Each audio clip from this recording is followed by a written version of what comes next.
पर थोड़ी देर के लिए मानो कि चलो क्या होगा।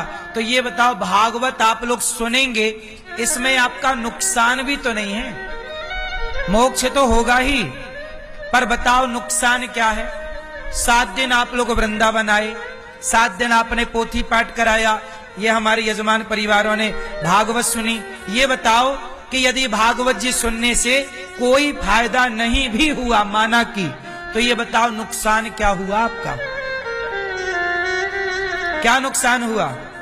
ये 7 दिन आप भगवान के धाम में रहे, कीर्तन हुआ, कथा हुई, आपका हृदय पवित्र हुआ, पाप से बचे, शांति मिली कि नहीं इन 7 दिनों में। आपके इतने से ज्यादा कितने पैसे आपके ऑलरेडी कामों में खर्च हो जाते हैं, बोलो हां। पैसे तो कोई बचा ही नहीं पाता, कहीं ना कहीं पैसे अपने रास्ता ढूंढ लेता है, इसलिए पैसा तो जाएगा।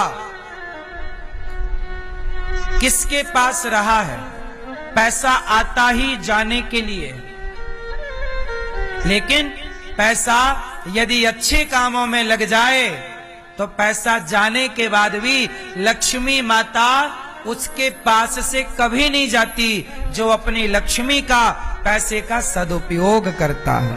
लक्ष्मी सदा उसका साथ देती है, जो पैसे का दुरुपयोग करता है लक्ष्मी उनका साथ छोड़ देती है। बोलो हां। आप किसी रोट को भोजन कराओगे, किसी और के बारे में सोचोगे, तो क्या लक्ष्मी आपका साथ छोड़ेंगी? उत्तर दो।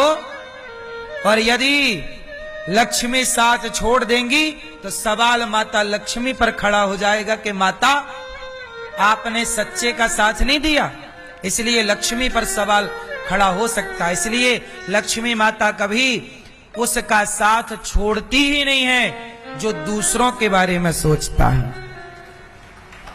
याद रखिएगा, जिस दिन से आप ना दूसरों के बारे में सोचेंगे कि भैया पहले वो खाए बाद में मैं खाऊं, पहले उसका पेट भरूं फिर मैं अपना पेट भरूं, पहले वृद्ध माओ का पेट भरे फिर मेरा, आप जब सोचेंगे दूसरों के बारे में, लिख के दूंगा मैं कि लक्ष्मी आपके घर में बढ़ेंगी, घटेंगी कभी नहीं। दानम दुर्गति नाशनम, दान करे धन ना घटे, जो सहाय रघुवीर।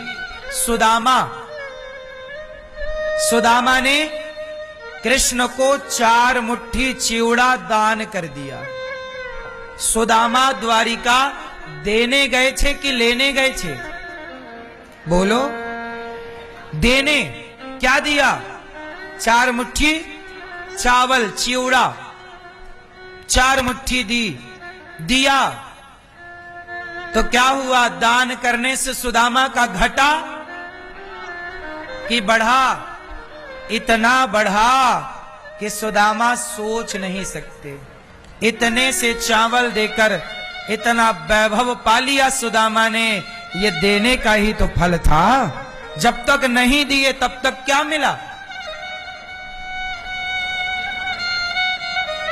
गुजरती रही सारी जिंदगी गरीबी में, लेकिन जिस दिन देने का भाव रखा मिलना स्टार्ट हो गया। जब तक आप देने का संकल्प नहीं लोगे तब तक ईश्वर बैठा है लिए कि तुम नहीं दे रहे हो तो मैं कैसे दे दूं। बाकी उतना तो ईश्वर देगा ही जिससे तुम्हारा गुजारा होता रहे, पर जीवन में और चाहिए तो किसी के बारे में सोचिए।